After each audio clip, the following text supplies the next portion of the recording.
नमस्कार फ्रेंड्स, आज हम आपको साइकेट्रिक या साइकोलॉजी सब्जेक्ट से रिलेटेड टर्मिनोलॉजी में कुछ आपस में मिलती जुलती कन्फ्यूजिंग टर्मिनोलॉजी डिस्कस करेंगे। यदि आपसे इनके बारे में कुछ पूछा जाता है तो आप सिंपली इनके बारे में बता सकते हो पढ़ करके, लेकिन यदि डिटेल में इनके बारे में पूछा जाता है और इनको डिफ्रेंशिएट करने के बारे में यदि पूछा जाता है तो आप कन्फ्यूजन हो जाते हो। ठीक है, तो आज यहाँ पर डिस्कस करने के बाद में आप बिल्कुल क्लियर और विद एग्जांपल्स इनके बारे में अच्छे से जान पाओगे और कभी कन्फ्यूजन नहीं होगा। तो लेट्स स्टार्ट। तो सबसे पहले है स्टीरियोटाइपिज्म। ठीक है, इसको थोड़ा देखते हैं। नॉन गोल directed, non functional, non significant, repetitive motor activities. Friends शब्दों पे जाइएगा, ये क्या होते हैं? नॉन गोल डायरेक्टेड मतलब इनका कोई पर्पज़ नहीं होता, कोई गोल नहीं होता इनको करने के पीछे, इन एक्टिविटीज़ को करने के पीछे, इन बिहेवियर के पीछे कोई फंक्शन नहीं होता, मतलब कोई पर्पज़ नहीं होता। नॉन सिग्निफिकेंट, ठीक है, सेम वर्ड है लगभग। लेकिन रिपीटेटिव मोटर एक्टिविटीज होती है ये, मतलब कि इनको करने के पीछे कोई पर्पज़ नहीं होता, लेकिन फिर भी ये रिपीटेडली की जाती है। एग्जाम्पल देखेंगे, रिपीटेडली टचिंग नोज, मतलब कि नाक को बार बार टच करता है कोई बंदा। ठीक है, नाक को बार बार टच करने का यहाँ पे कोई सिग्निफिकेंट उद्देश्य नहीं होता कि बार बार किसी पर्पज़ के लिए की जाती हो नाक को बार बार टच। ठीक है, लेकिन ये क्या होता है, बार बार टच करने की जो ये एक्टिविटीज़ है इसको अपन स्टीरियोटाइपिज्म कहेंगे। These are rhythmic activities and in the absence of any external stimuli also.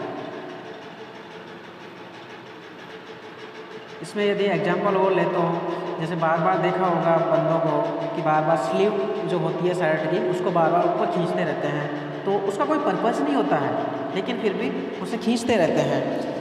साथ ही जैसे मैं बैठा हूँ यहाँ पे, तो टेबल पे ऐसे ये कर रहा हूँ, थपकियाँ मार रहा हूँ, तो ये भी एक तरह का स्टीरियोटाइपिज्म है। यहाँ पे इसका कोई पर्पज़ नहीं है, लेकिन स्टीरियोटाइपिज्म की एक्टिविटी हो रही है।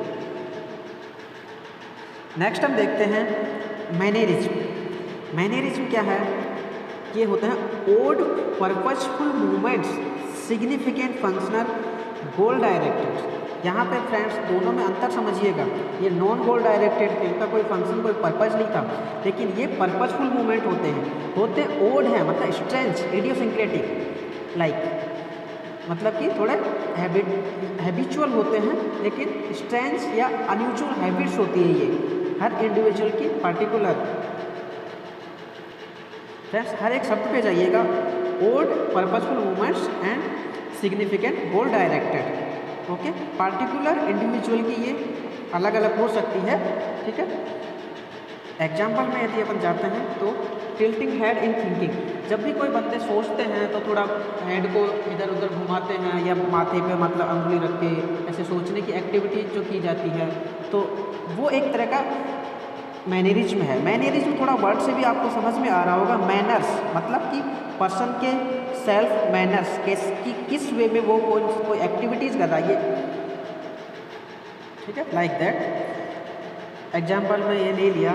ठीक है, इसके अलावा यदि एग्जाम्पल और लें तो जैसे कि कोई बंदा लंबे टाइम से बोल रहा है, ठीक है, तो वो उसके होंठ सूख जाते हैं, तो होठों को गीला करने के लिए बार बार जीभ पर मुँह फेरता है, होठों पर जीभ फेरता है, तो वो भी एक तरह का मैनरिज्म है। समझना यहाँ पे पर्पजफुल है, क्योंकि होठों को गीला करने के लिए वो जीभ फेर रहा है। ठीक है, वैसे ही आप एक और एग्जांपल यदि अपन लें तो कोई बंदा होता है, वो किसी गर्ल्स को फ्लर्ट करने के लिए बार बार माथे पे मतलब बालों में हाथ फेरता है। ठीक है, तो वो भी एक तरह का मैनरिज्म है। तो ये सब एक्टिविटीज़ पर्पजफुल हो रही है, लेकिन थोड़ी दिखने में या कहने में अजीब, मतलब ओड है, इडियोसिंक्रेटिक टाइप है। ये आपके मैनरिज्म कई टाइप्स में हो सकते हैं, जैसे कि गेस्चर के रूप में हो सकते हैं, फेशियल एक्सप्रेशन के रूप में हो सकते हैं, वर्बल हैबिट्स के रूप में हो सकते हैं। ठीक है, तो ये हुआ आपका मैनरिज्म। अब आता है आपका परजर्वेशन। यहाँ पे देखते हैं continuation of goal directed behaviour और एक्टिविटी। ठीक है, यहाँ पे भी क्या था, गोल डायरेक्टेड बिहेवियर था। ठीक है, लेकिन थोड़ा अंतर समझ लीजिएगा। Even beyond the fulfilment of purpose, यहाँ पे क्या हो रहा है कि ये तो मतलब इसका पर्पज़ पूरा हो गया तो रुक गया मैनरिज्म में, ठीक है। लेकिन यहाँ पे क्या है कि पर्पज़ पूरा होने के बाद भी वो एक्टिविटी जारी है। Where the patient is unable to stop the action, कि जो एक्शन जो किया गया है, ठीक है, जो काम जो किया गया है पर्पज़ ये कंजर्वेशन एक्टिविटीज़ का, ठीक है, तो उसको रोकने में असमर्थ हो जाता है इंसान, ठीक है। गोल पूरा हो गया उसके बाद भी वो एक्टिविटी जारी है क्योंकि वो उसको स्टॉप करने में अनेबल है। Means it is the tendency of an idea to stick in your mind and not be able to shift gears like, मतलब कि कोई आइडिया आपके दिमाग में चिपक गया है और वो जैसे कहते हैं ना कि गियर नहीं लग रहा आगे, मतलब उसी में चल रहा है वो, तो लाइक दैट। एग्जाम्पल में हम लेते हैं, जैसे मैंने मान लो किसी बच्चे को कमांड दिया कि कोई काउंटिंग की सीरीज को रिपीट करो, कोई काउंटिंग सीरीज को बोलो, ठीक है।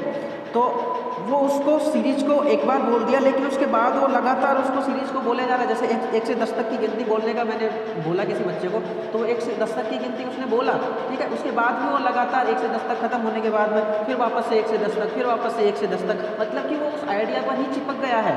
वो बार बार वही एक्टिविटीज़, उसका पर्पज़ पूरा हो गया है, ठीक है, एक बार बोलने का बोला, लेकिन बार बार उसी एक्टिविटीज़ को वो दोहराया जा रहा है, तो इसे कहेंगे अपन कंजर्वेशन। मतलब कि friends, this is the action और activities of repetition of particular response despite the absence और cessation of stimulus. Next friend, ये एक इसी कंजर्वेशन से रिलेट थोड़ा सा मिलता जुलता ही शब्द है, परवेजिवनेस। इसे थोड़ा सा आप कन्फ्यूजन हो सकते थे, इसलिए मैंने इसे भी साथ में दिया है, परवेजिवनेस और परवेजिव डेवलपमेंट डिसऑर्डर।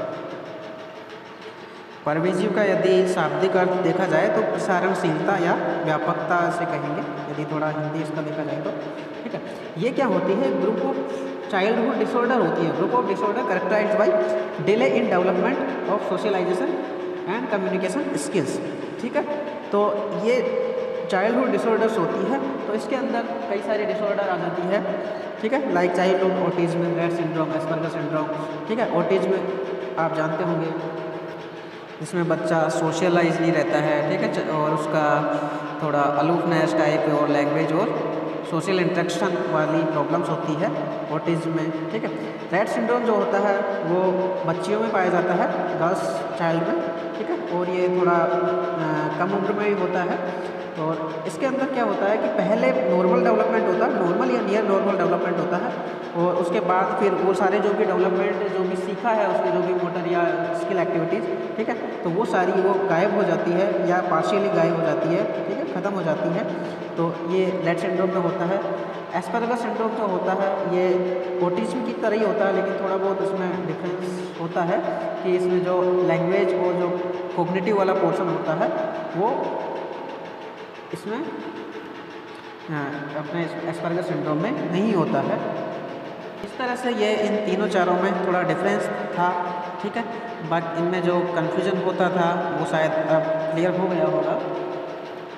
फ्रेंड्स, यहाँ पे स्टीरियोटाइपिज्म जो अपना था ये थोड़ा टिक्स जो डिसऑर्डर जो होती है टिक्स, तो इससे थोड़ा कुछ कैरेक्टरिस्टिक्स इससे मिलते जुलते हैं, लेकिन कुछ में ये डिफरेंस होता है। तो मैं इसका भी थोड़ा बता देता हूँ आपको कि जो टिक्स जो होते हैं वो आपके क्विक मतलब फास्ट और सडन और शॉर्ट ड्यूरेशन के लिए एक्टिविटीज़ होती है, ठीक है। कि टिक्स क्या होता है? इनवॉलेंट्री और पर्पसलेस सडन रिपीटेडली मूवमेंट्स जो होते हैं वो टिक्स में आता है, ठीक है। तो दोनों में डिफरेंस है। ये जो है अपने ये रिदमिक हैं, प्रोलॉन्ग ड्यूरेशन के लिए होते हैं थोड़ा, और रिपीटेडली होते हैं, लेकिन जो टिक्स जो है वो आपके सडन होते हैं और थोड़े कम टाइम के लिए होते हैं, शॉर्ट ड्यूरेशन के लिए। क्विक एक्शंस जो होते हैं वो होते दोनों पर्पसलेस हैं, ठीक है, नॉन फंक्शनल हैं, ठीक है, और दोनों मोटर और उस एक्टिविटीज़ में आते हैं। टिक्स का यदि थोड़ा व्यापक रूप देखा जाए तो टूरेट सिंड्रोम जो होता है, टूरेट सिंड्रोम, तो ये भी इससे रिलेटेड ही होता है थोड़ा, ठीक है। टूरेट सिंड्रोम क्या होता है? ये मल्टीपल टिक्स होते हैं क्रोनिक नेचर में, मतलब थोड़े लंबे टाइम के लिए जो मल्टीपल टिक्स क्या होते हैं, 2 टाइप के होते हैं, मोटर और वोकल टिक्स, ठीक है। तो ये उसका मतलब क्रोनिक रूप है, जैसे 1 साल तक यदि ये टिक्स चलता है, टिक्स वाली जो एक्टिविटी जो होती है ये बिहेवियरल एक्टिविटीज़, तो उसको अपन टूरेट सिंड्रोम के अंदर डायग्नोस करेंगे। इसके ऑनसेट से लेकर के कोई भी टिक्स होती है, ठीक है, उसके ऑनसेट से लेकर के 1 साल तक यदि वो चलती है, ठीक है, उसमें क्या होता है, उसमें एक तो फोनिक टिक्स होनी चाहिए, वोकल टिक्स होनी चाहिए, और एटलीस्ट 2 मोटर टिक्स होनी चाहिए, वो 1 साल तक होनी चाहिए उसके ऑनसेट से लेकर के, तब उसको अपन टूरेट सिंड्रोम के अंदर डायग्नोस करेंगे, ठीक है। तो ये टिक्स और टूरेट सिंड्रोम में थोड़ा डिफरेंस था, और टिक्स और स्टीरियोटाइपिज्म में डिफरेंस मैंने बता दिया है, ठीक है फ्रेंड्स।